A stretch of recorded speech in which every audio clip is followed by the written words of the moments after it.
अस्सलाम वालेकुम नाजरीन, मैं हूं आपकी होस्ट मलका पीरजादा, आपके पसंदीदा चैनल अंजाम टीवी के साथ। नाजरीन, जैसा कि आपको मालूम है कि मैं हर दफ़ा आपकी मुलाकात किसी ऐसी शख्सियत से कराती हूं कि जो कि अपनी ज़ात में एक महवर होते हैं। आज हम जिस शख्सियत से आपकी मुलाकात करवा रहे हैं, उनकी ज़िंदगी की, उनकी शख्सियत के बहुत पहलू हैं। एक तो वो सनतकार हैं, समाजी शख्सियत हैं, उन्होंने फ़िल्म भी बनाई है और वो फलाह बहबूद के भी बहुत सारे काम करते हैं। हम आपसे उनकी मुलाकात करवाते हैं कि वो इतनी शख्सियत के मालिक हैं, इतनी उनकी ज़ात में इतने पहलू हैं, वो ये सारे काम यकजा होके कैसे कर लेते हैं। आपकी मुलाकात करवाते हैं हैदराबाद की नामी गिरामी शख्सियत हाजी अब्दुल गफ्फार अब्बासी साहब से। चलिए उनसे मुलाकात करते हैं। अस्सलाम वालेकुम हाजी साहब। वालेकुम अस्सलाम। हाजी साहब कैसे हैं? मैं और मेरी पूरी अंजाम टीम की तरफ से आपको हम सलाम पेश करते हैं। वालेकुम अस्सलाम। और आपसे हम कुछ बात करना चाहते हैं। जी जी करें। तो अगर आपकी इजाज़त हो तो। बिल्कुल जाए। अच्छा हाजी साहब, ये बताएं कि आपकी शख्सियत के बहुत सारे पहलू हैं। जी। इतने सारे पहलुओं को आप कैसे कवर करते हैं? बस जी मुसलसल मेहनत और कोशिश से सब पहलू आपके सामने है वो करें। देखिए, आप सनतकार भी हैं, जी हाँ। तो आपने जो सनत लगाई है वो किस चीज़ की है? ये मैंने जो सनत लगाई है कन्फेक्शनरी के हवाले से। अच्छा। ये पूरे पाकिस्तान में जानी पहचानी जाती है और एक छोटा सा कारखाना लगाया था, उसकी वजह से आज अल्लाह का शुक्र है कि इसमें सैकड़ों अफराद रोज़गार हासिल कर रहे हैं। अच्छा। तो ये लोगों को रोज़गार की फरहमी के लिए इस काम को हमने शुरू किया था कि लोगों को ज़्यादा से ज़्यादा रोज़गार मिले और अल्हम्दुलिल्लाह आज बरसरे रोज़गार है और इसी तरह लोग काम कर रहे हैं और जो भी हमारे इदारे में काम कर रहे हैं वो सब अच्छे खुशहाल हैं। यानी कि सनत लगाने का एक पहलू ये भी है कि ज़्यादा से ज़्यादा लोगों को रोज़गार के मौके फराहम किए जाएँ। चलें, ये तो बहुत खुशाइन बात है।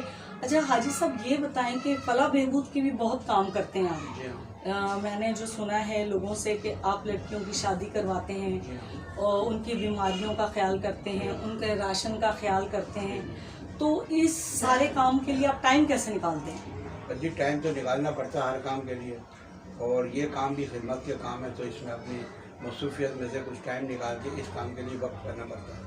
अभी 25 साल मैंने मुसलसल सनतकारी के फराज अंजाम दिए और इसके अलावा ये वेलफेयर का जो काम हमने किया तो इसमें माशाल्लाह हमारे बच्चे जो बड़े हो गए हैं माशाल्लाह वो सनत से वाबस्ता हो गए हैं, तो मैं अब दूसरी साइड में चला गया तो मुझे तो काम करना है, मेहनत करने की आदत है, तो हमने गरीबों की खिदमत के लिए उनकी जो ज़रूरियात है, उनकी जो तकलीफ़ हो, उनको देखते हुए इस काम को शुरू किया। अल्हम्दुलिल्लाह शादी भी कराते हैं और तालीम के हवाले से बहुत काम किया। तकरीबन 21 साल हो गए, स्कूल कायम किए, मदरसे कायम किए जो रेगुलर चल रहे हैं। अल्हम्दुलिल्लाह वो किसी की चंदे या डोनेशन नहीं चल रहे, वो हमारी अपनी ज़ाती जो इनकम है उससे हम चलाते हैं। नाजरीन, मैं आपको एक वजाहत करना चाहूँगी कि हाजी साहब के स्कूल भी हैं और जो कि उनकी अपनी ज़ाती कमाई के हैं और वो स्कूल चला रहे हैं। और हाजी साहब, इसके बारे में आप बताएं कि आपके स्कूल से जो लोग हो रहे हैं मुस्तफ़ीद, वो किस तरीके से हो रहे हैं? हमारे स्कूल से जो मुस्तफ़ीद लोग हो रहे हैं, ज़्यादातर गरीब तलबा को हम बहुत मामूली फ़ीस में जो है ना उनको तालीम दिलवा रहे हैं। और अगर जो इस किस्म के बच्चे हैं जो नहीं अफोर्ड कर सकते हैं, उन्हें हम अपनी वेलफेयर के थ्रू अफोर्ड करते हैं और उनकी माली मदद करके उनको तालीमी सहूलियत फराहम करते हैं। वेरी गुड, बहुत अच्छा। अच्छा, ये तो आपकी एक समाजी शख्सियत के पहलू हो गए। आप फिल्म प्रोड्यूसर भी हैं, तो ये फिल्म बनाने का ख्याल कैसे आया आपको? ये फिल्म बनाने का ख्याल इसलिए आया कि जब माशरे में हम जब एक जाते हैं, उन लोगों के साथ मिलते हैं और उनकी जो तकलीफ देखते हैं, तो शहरों से ज़्यादा गाँव और देहात में तकलीफ होती है, तो उनके पास ना हॉस्पिटल है ना तालीमी इदारे ऐसे हैं जहाँ वो एक अच्छी तालीम हासिल कर सकें, ना उनको खेल कूद की सहूलत मैसर। तो माशाल्लाह हमारे मुल्क के अंदर किसी चीज़ की कमी नहीं है, ज़मींदार भी बहुत हैं माशाल्लाह, वडेरे भी हैं, अच्छे बाअसर लोग हैं, पैसे वाले हैं, लेकिन एक सोच का फुकदान है जिसके बायस हमारे लोग तालीम हासिल नहीं कर सकते।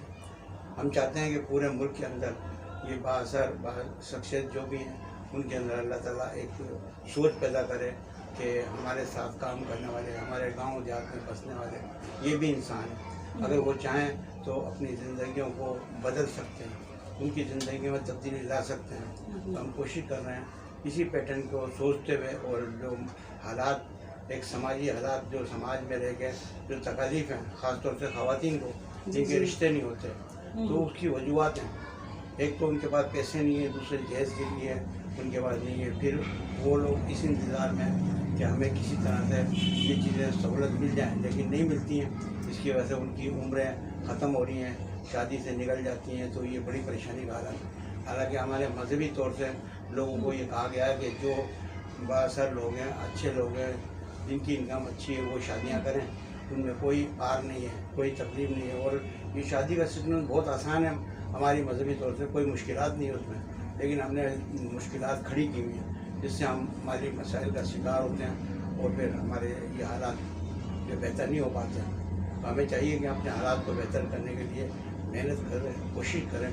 इसके अलावा जो हम चाहते हैं कि हमारे लोग खुशहाल हों, वो इसी बुनियाद पर खुशहाल होंगे कि वो मेहनत करें। अच्छा, मेहनत तो एक मजदूर भी सारा दिन करता है और उसे 800 रुपये मिलते हैं मजदूरी के।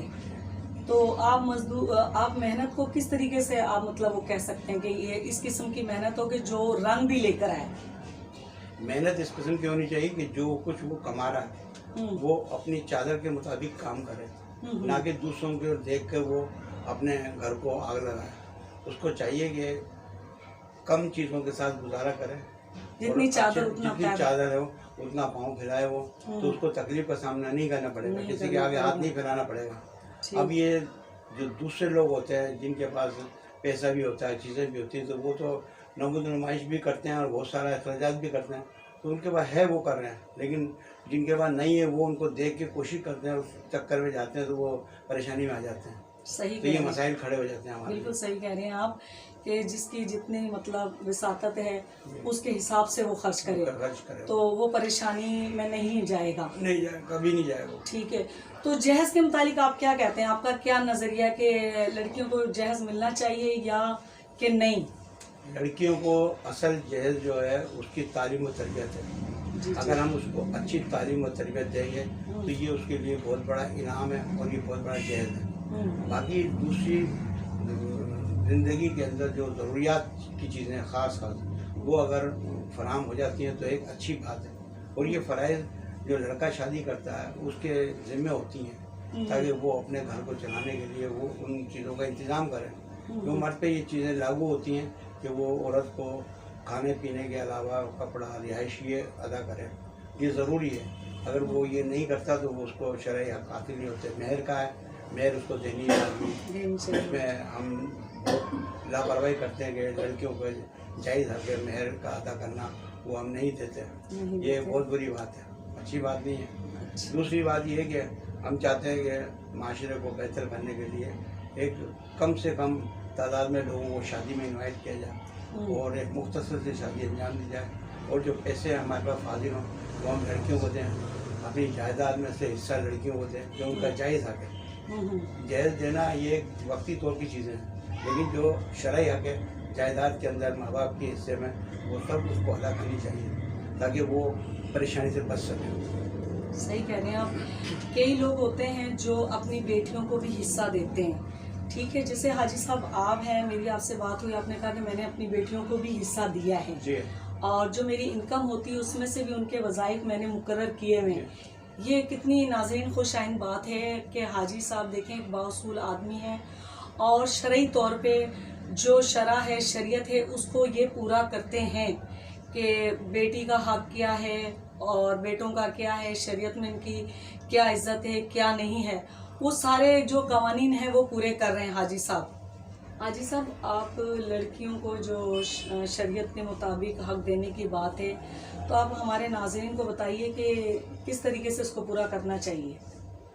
इसको पूरा करने के लिए बिल्कुल आसान तरीका है कि हम उसके हुकूक का ख्याल रखें जो हमें दिए गए हैं, शरीयत के अंदर भी दिए गए हैं, कानून में भी दिए हैं, पाकिस्तानी लॉ के मुताबिक भी हमें उनके जायज़ हुकूक की जो चीज़ें हैं वो हमें देनी है लाजमी।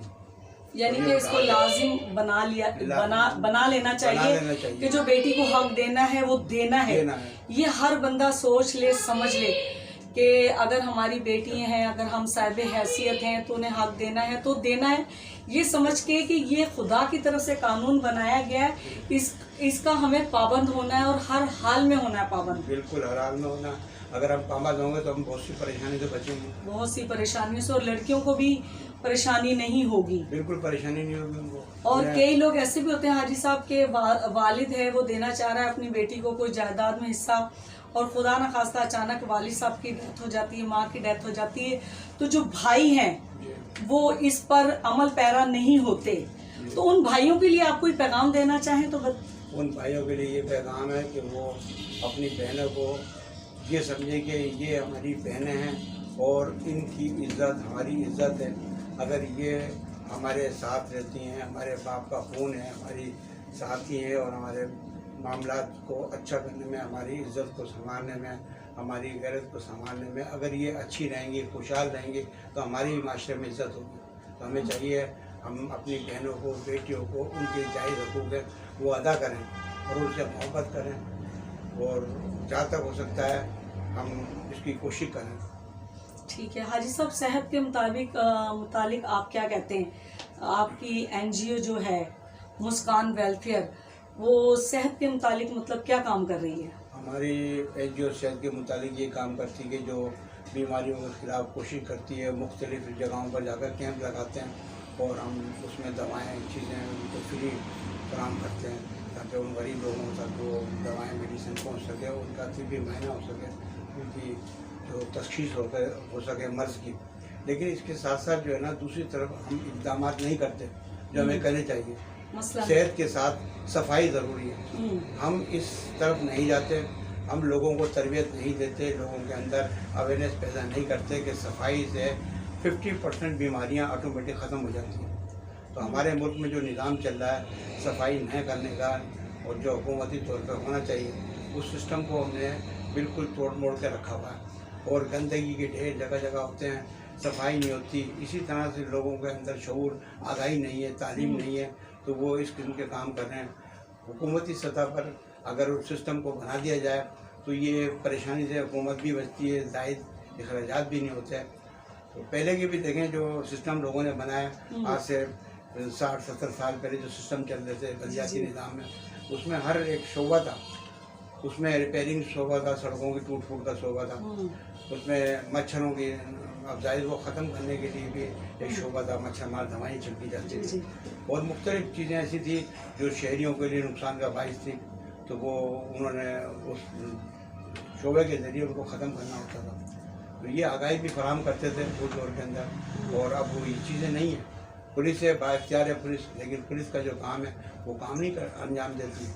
पुलिस क्या करती है? पुलिस जो लोगों को तहफ़्फ़ुज़ देना चाहिए, लोगों की जान और माल का हिफाजत करनी चाहिए, वो उसमें नाकाम है। उसके अंदर रिश्वत, बदगुमानी और ये तमाम पहलू जो उन्होंने उजागर किए हुए हैं, जिस काम को नहीं करना वो काम अंजाम देती है, ड्यूटियाँ उनकी सही अंजाम नहीं देती है, या उनकी पुलिस की जो प्रॉब्लम है उसको इदारा नहीं देखता, उनकी ड्यूटियाँ लंबी लंबी होती हैं। फिर जो शहर के पुलिस मैन होते हैं उनको तो हर चीज़ की वाक़ियत होती है। अगर एक शहर हैदराबाद का है, उसके अंदर हैदराबाद के शहरियों को अगर सहूलियत दी जाए पुलिस में, वहाँ के अच्छे पढ़े लिखे, चाहे वो किसी भी तबके से ताल्लुक़ रखते हो, उन्हें उसमें शामिल किया जाए ताकि वो अपने लोगों की सही मायने में खिदमत कर सके। अभी एक आदमी आता जहाँ से उसको पता ही नहीं होता किसी के बारे में, तो वो क्या खिदमत करेगा? और सिस्टम बनाया, करप्शन जितनी हो रही है पुलिस के ज़रिए होती है। हमारा काम है कि उसको ख़त्म करें, हमारे इदारों का काम है ये। एक आम आदमी कोई शिकायत लेके जाता है तो उस पर शिकायत कार्रवाई नहीं होती, सही कार्रवाई, तो ये नाइंसाफ़ फराहम होता, तो ये बड़ी परेशानी का बायस है। कोर्टों के अंदर भी हालात बुरे हैं, जो आदमी वहाँ से निकल के कोर्टों में जाता है तो उसके अंदर भी परेशानी, तारीखें मिलती हैं और वक्त पे इंसाफ नहीं मिल पाता। तो हमारे मुल्क के बहुत सारे नौजवान जो बेगुनाह पकड़े हुए हैं वो जेलों में बंद रहते हैं, तो उनके माशी कत्ल हो रहा, उनकी परेशानियाँ बढ़ रही हैं जल्द नाइंसाफ़ होने से। तो हमें एक ऐसा निज़ाम अपनाना चाहिए जिसके ज़रिए हम लोगों को जल्द इंसाफ फराहम करें और अपने मुल्क को बेहतर बनाने में एक मदद करें। हम पाकिस्तानी हैं, ये मुल्क हमारा सबका है, हमें चाहिए कि हम अपने मुल्क की हिफाजत करें जब हिफाजत किस तरह करेंगे? हुकूमत एक बन गई है, हुकूमत तो हमारे कहने पर बनी है, जो अवामी हुकूमत होती है, लेकिन उसके अवाम का भी काम है, अवाम का भी किरदार होना चाहिए कि वो उन चीज़ों का तहफ़्फ़ुज़ करें। आवाम अपना किरदार अदा नहीं कर रही। आवाम अपना किरदार अदा नहीं करती क्योंकि उनको अवेयरनेस नहीं है। अवेयरनेस देने के लिए हमारे पास इदारे मौजूद हैं, लेकिन इदारे ठीक तरह से काम नहीं करते। कौन से इदारे? ये बहुत सारे इदारे हैं। मेन तो सबसे बड़ा पुलिस का इदारा है, उसका काम है गश्त करती है, खाली हाथ फिरती है, कोई अवेयरनेस प्रोग्राम नहीं देती। उसको चाहिए ना, ट्रैफिक पुलिस को देखो, उसको खुद अवेयरनेस नहीं है किसी चीज़ की। कोई शहर के कैसे रोकना है, कहाँ स्टॉप है, कहाँ नहीं है, कोई निशानदेही नहीं होती, कहाँ नो पार्किंग का बोर्ड है, कहीं कुछ नहीं है। यानी कि भीड़ चाल चल रही है, जिसको देखो नाजायज़ तजुर्बा करके बैठा हुआ लोगों को अजियत में डाला हुआ। तो ये इसलिए हो रहा है कि सब रिश्वत के पीछे भाग रहे हैं, वो चंद पैसे दे के अपने गलत काम कर रहे हैं, उनको रोकने वाला कोई नहीं होता। ठीक है। तो ये हमें चाहिए कि इन चीज़ों की तरफ तवज्जो दें, शहरों को साफ़ सुथरा बनाएं और लोगों को सहूलत फराहम बनाएं जो उनके बुनियादी हक़ों को अदा करें। अच्छा हाजी साहब, अंजाम टीवी के नाज़रीन को अगर कोई पैगाम आप मुल्क की सतह पर मुल्क की तरक्की के लिए कोई देना चाहें या जो भी पैगाम देना चाहें तो वो आप हमारे नाज़रीन को दें। भाई सबसे बड़ी बात यह है कि ये मुल्क हमारा है और इसे हमें संभालना है। जब हमें संभालना है तो हमें इसकी एक एक चीज़ की हिफाजत खुद करनी है। ये नहीं सारी चीज़ें हुकूमत पर डाल दी जाएँ। हुकूमत को तो अपनी जगह एक बना हुआ सेटअप, लेकिन उसमें अवाम का किरदार ये होना चाहिए कि वो उसमें पार्टिसिपेट करें। और ये सब चीज़ें तब आएंगी कि हम एक भरपूर अवेयरनेस प्रोग्राम शुरू करें, जो हमारे मुल्क में कमी है। अवेयरनेस प्रोग्राम ना होने की वजह से तालीमी निज़ाम भी ख़राब हो रहा है, सेहत का निज़ाम भी ख़राब हो रहा है।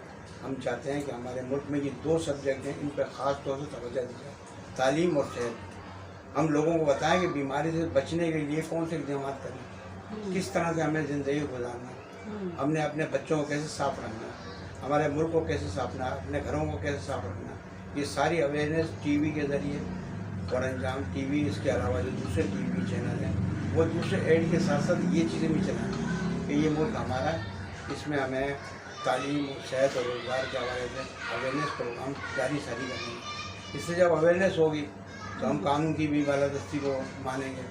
हमें बीमारी से बचाव के बारे में पता होगा तो हम वही भी कर सकते हैं कि हम बीमारी से बच सकते हैं। तो ये दोनों का फ़र्ज है, हुकूमत का भी और आवाम का भी। जी हाँ।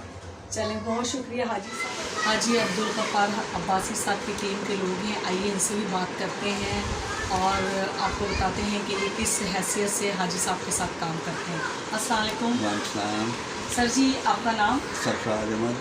आप किस हैसियत से मतलब हाजी साहब के साथ काम करते हैं? हाजी साहब मुस्कान आर्ट प्रोडक्शन के प्रोडक्शन मैनेजर मैं हूँ। अच्छा। पूरी टीम को तो पूरी फिल्म को हम लोगों ने संभाला है, तो जो हो सकता है किया। और हाजी साहब हमारे लिए बहुत अच्छे हैं और बहुत ख्याल करते हैं हम सब लोग। Very good. तो आप प्रोड्यूसर भी हैं? जी। तो हैदराबाद से शोबिस के। अच्छा, प्रोड्यूसर। तो कितने साल से ऐसे प्रोड्यूसर काम कर रहे हैं आप? मैं तकरीबन 23-24 साल। चलें, बहुत शुक्रिया साहब, थैंक यू। अस्सलाम वालेकुम। वालेकुम सलाम मैडम। जी, आपका नाम?